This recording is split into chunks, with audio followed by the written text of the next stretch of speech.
নবাব সিরাজউদ্দৌলাকে হত্যার মাধ্যমে এবং তাকে ক্ষমতাচ্যুত করার মাধ্যমে বাংলার স্বাধীনতা অস্তমিত হয় এবং বাংলার ভাগ্য আকাশে দুর্যোগের ঘনঘটা ওঠে। তখন বাংলার মায়েরা শত শত বছর ধরে কান্না করেছে মহান সৃষ্টিকর্তার কাছে সুসন্তানের জন্য, যে সন্তানেরা তাদেরকে স্বাধীনতা এনে দিতে পারে।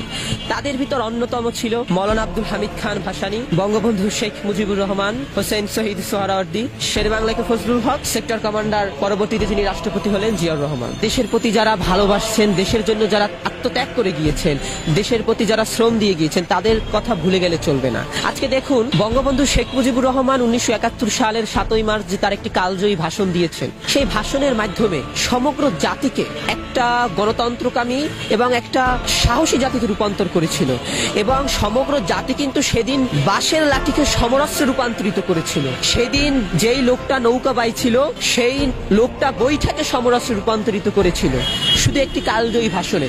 এবং বঙ্গবন্ধু শেখ মুজিবুর রহমান কিন্তু তার জীবনের যৌবন সবকিছু কারারই লৌহ কপাটে দান করে দিয়েছিল এই দেশের মানুষের জন্য।